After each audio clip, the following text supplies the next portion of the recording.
Our political conversation today will focus on the 2023 general election and the chances of the All Progressives Congress, the party's candidate Asiwaju Bola Ahmed Tinubu, and his choice of running mate, Senator Kashim Shettima. My guest today is the national chairman of the Southwest Agenda for Asiwaju, that is SWAGA. He is Senator Dayo Adeyeye. Welcome to the program, sir. Thank you for having me. Yes. You know, when Asiwaju picked his running mate, Senator Kashim Shettima, the noise around town was the Muslim ticket. But I've listened to you at different forums where you said that the conversation should shift from there. And you said we should rather be talking about the zoning arrangement. Why is zoning important in this whole political conversation? It's very important because it's more important. There is more or less a gentleman's agreement among the political class in this country. The power should rotate between the north and the south. That has become virtually sacrosanct. And most politicians, and in fact, the majority of Nigerians have come to embrace that idea. And it is only good to embrace such idea in a multi-ethnic, highly diverse society like ours. In order to have a sense of justice, of fairness, of equity, it is not nice. It will not augur well for the nation if one area of the country is seen to be dominating power. Other people will think that they are not part of the system, and they want to unleash centrifugal forces, which we are all managing to contain in this country as of the moment. So that is the main thing that we should talk with, that will concern Nigerians in the forthcoming elections. Which zone is producing the president? From which zone is the president coming from? Now, after 8 years of President Muhammadu Buhari from the north, it is only reasonable that power should rotate to the south, and we should have a southern candidate, a southern person, taking over the reins of power after President Muhammadu Buhari must have left office. Now, this has been so for quite some time. This was the main reason why MK Abiola, I believe, won the elections in 1993, because by then, the North had had many years of rule from Gowon, with a small interregnum by Obasanjo. You had Shehu Shagari, and after Shehu Shagari, the military head of state that succeeded him were from the north. And so there was a general belief that power should rotate to the south in the interest of equity and justice. And so Abiola emerged from the south, Tufa emerged from Kano, from the north, and Abiola defeated him.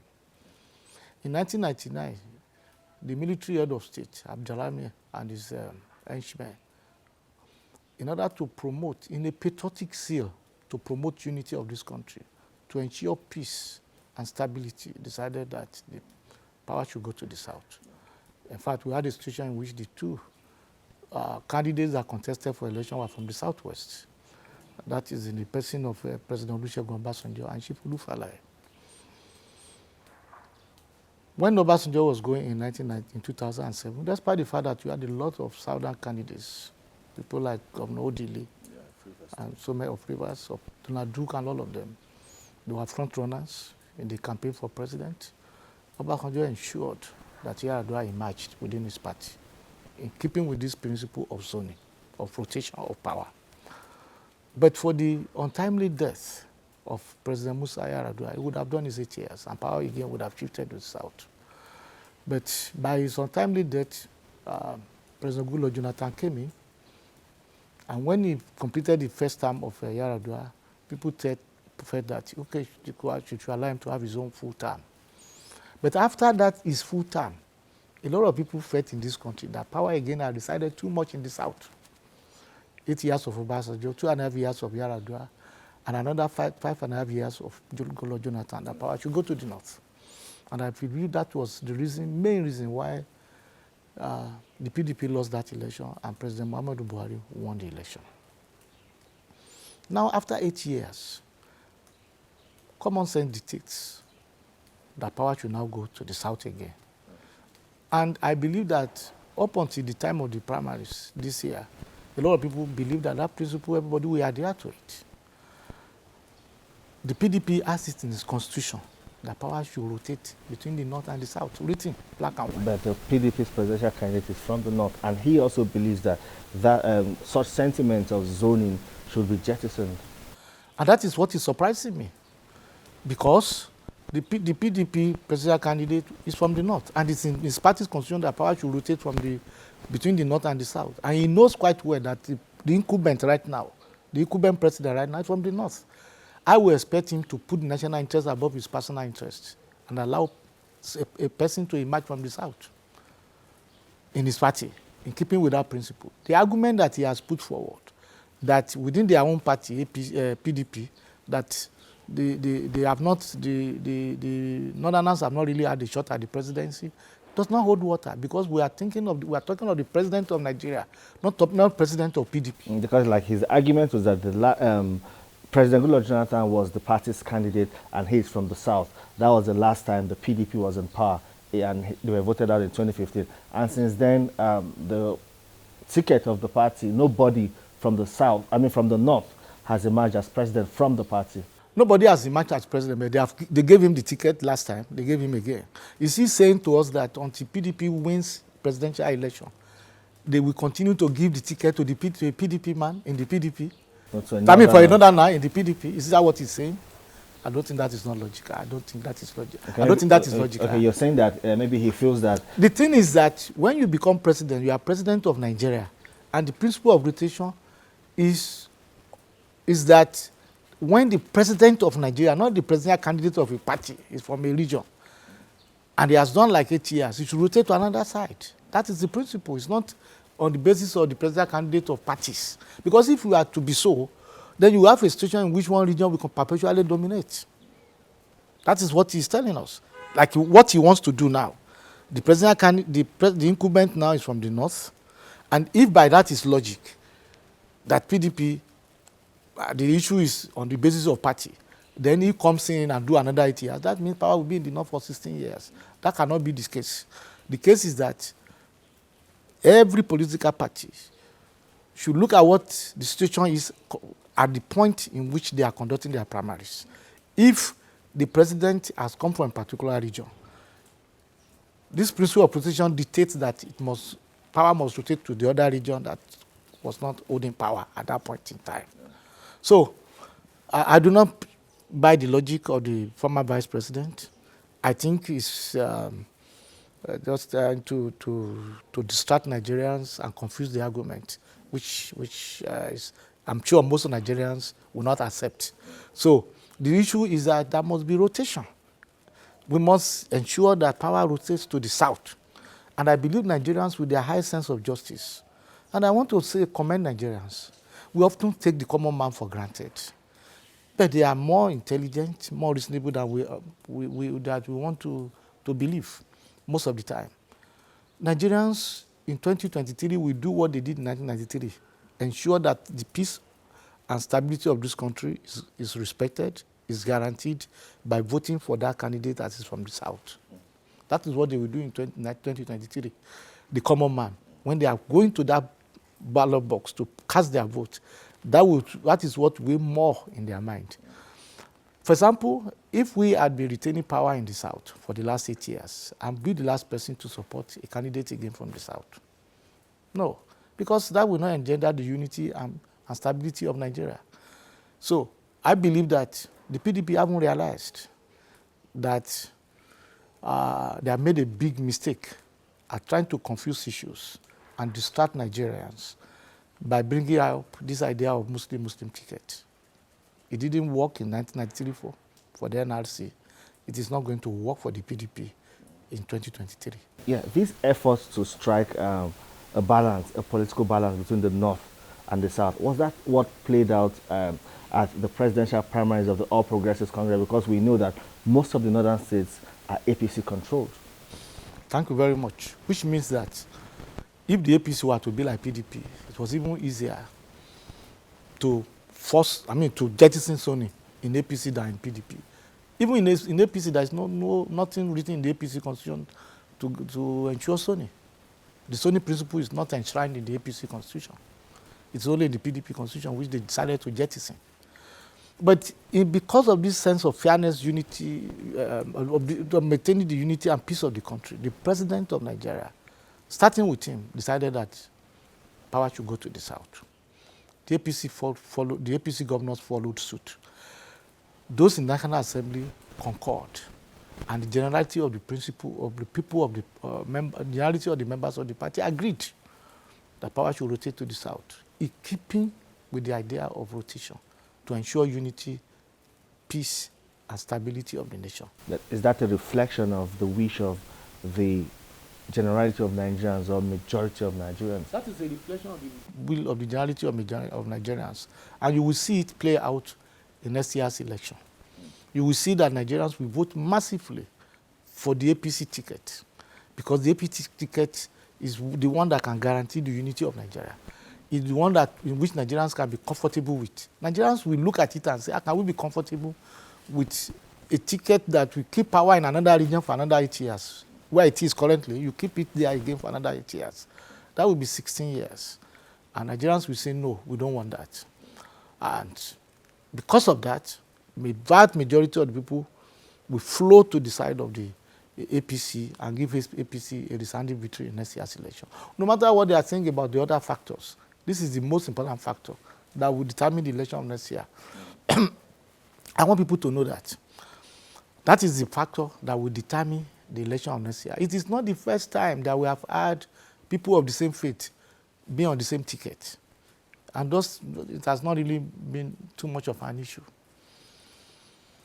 When Gowon was in power as a military head of state, his number 2 man was SOA. He was a Christian like him. Nigerians didn't bother. Though we know it was military, but it was not no general complaint. And because of that, Chief Awolowo had enough confidence to pick Philip Umeade as his running mate in 1979. He was a Christian like him. So Abiola won with a Muslim ticket. It wasn't an issue like that. So the point that Nigerians will care more about is the issue of rotation of power. That is the issue that has been trying to tear Nigeria apart, that has unleashed the centrifugal forces in the nation. The issue of rotation of power. People feel more agitated. Tensions develop suddenly when people believe that there is a sense that there is one area of the country trying to monopolize power. Yeah, when you talk about zoning now, it should be zoned to the south. Some people are saying also in the south, it should be micro-zoned. We have seen agitations from the southeast, from politicians in the southeast. We also saw the former Minister of Science and Technology. You heard his speech during the party's primary, and even sentiments expressed by politicians and political leaders from the southeast that it should be micro-zoned to their region. What's your... Well, my argument is that, like I've said it at several places, that power is never served a la carte. You don't stay in your bedroom and people will come and offer you power. In a democracy, you struggle for it. Even in military dictatorship, you at least go and plan the coup and work for it. That is the issue. You do not. What we have agreed on basically in Nigeria is that power should rotate between the north and the south. There is no general agreement on the issue of microzoning, but there is an agreement, at least, that power should rotate between the north and the south. And anytime it falls on any side, people in that zone, all the geopolitical zone, all the geopolitical groups, will be qualified to vie for the presidency. For example, now that we say that power should go to the southwest is qualified. People from the southwest, southeast, south are qualified to vie for the presidency of Nigeria. Anytime it is shown to the north, the 3 geopolitical zones, individuals from those places are also qualified to vie for the presidency from those areas. It just happens that every time the thing has gone to the north, it has always gone to one side too. You remember Shehu Shagari, then it went to Buhari now, to Yaradua, then Buhari.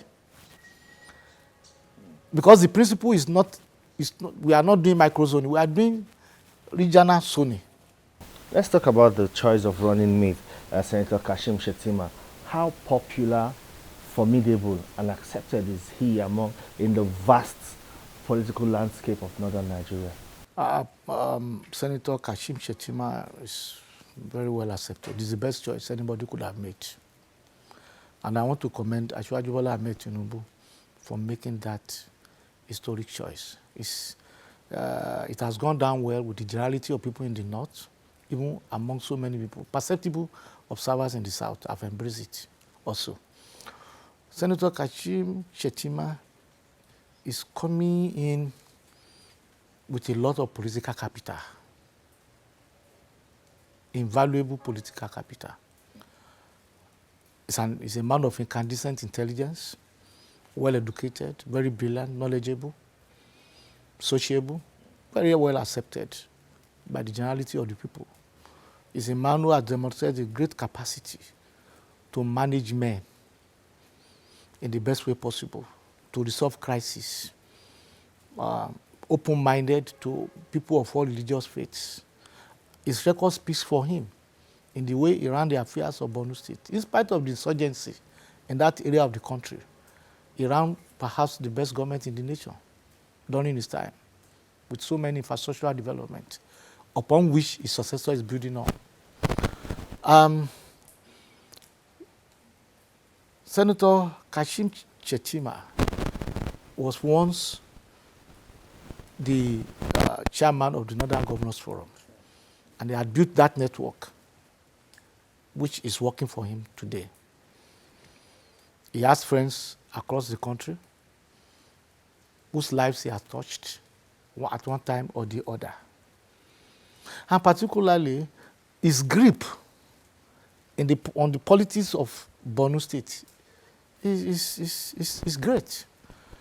The last election that held in Borno in 2019 for the governorship election, the APC scored like 900,000, whereas the closest rival, the PDP, had like 71,000.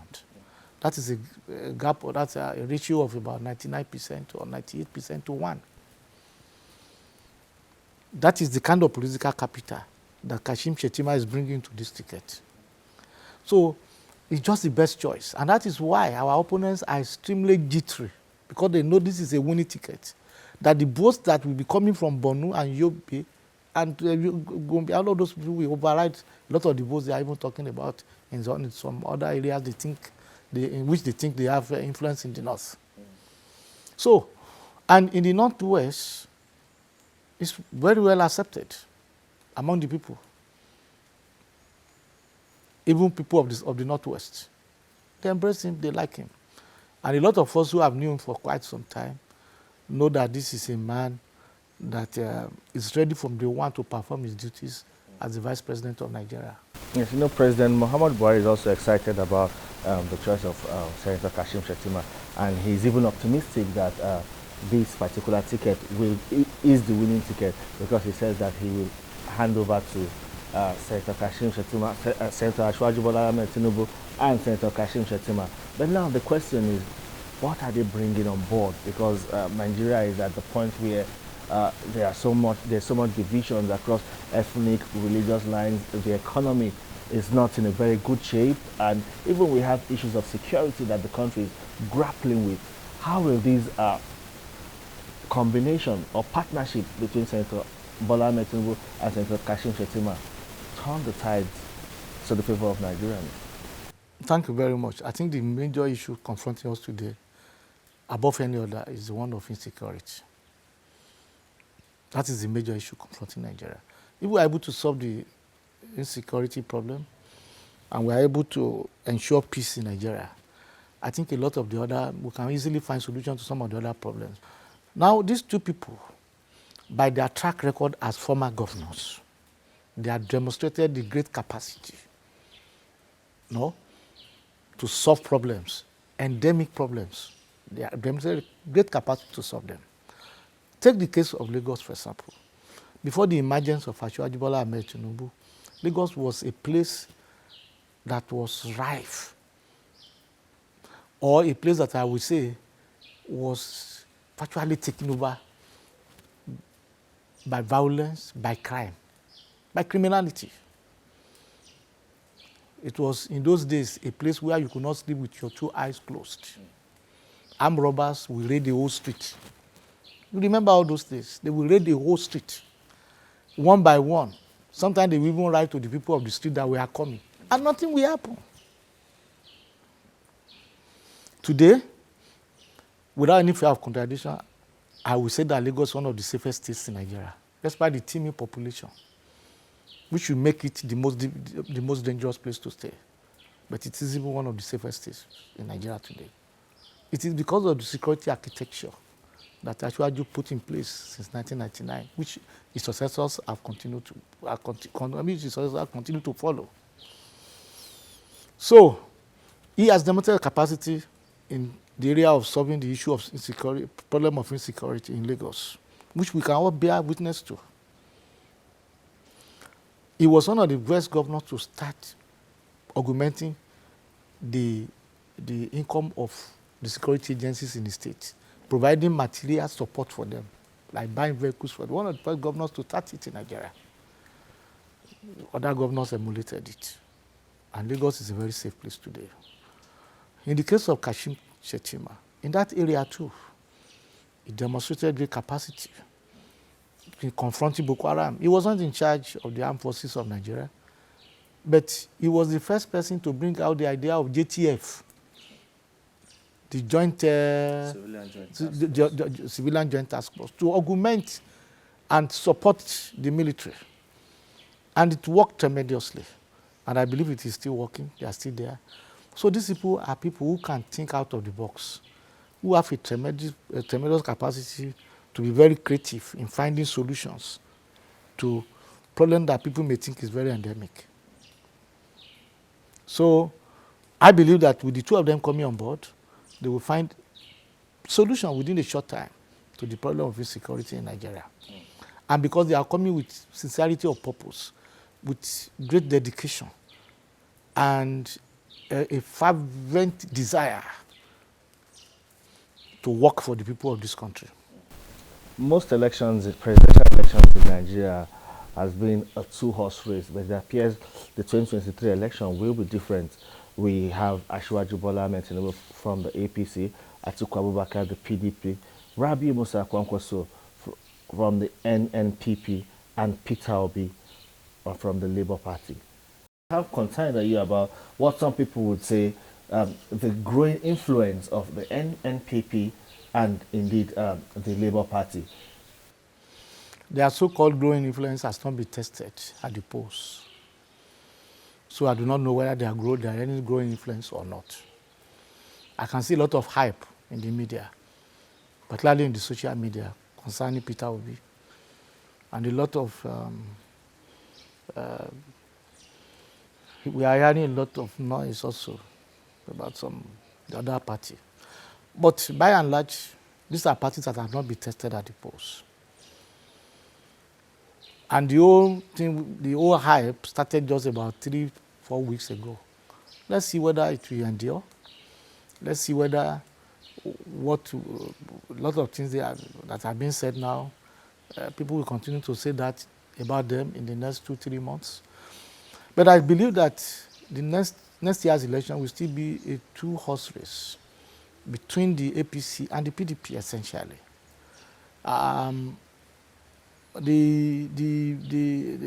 Labour Party seems to me to be floating in the air without any solid roots. And without that, I do not know where their members are in each of the wards, in each of the polling units. I do not know. A lot of people who talk on the social media, they are not even the voters.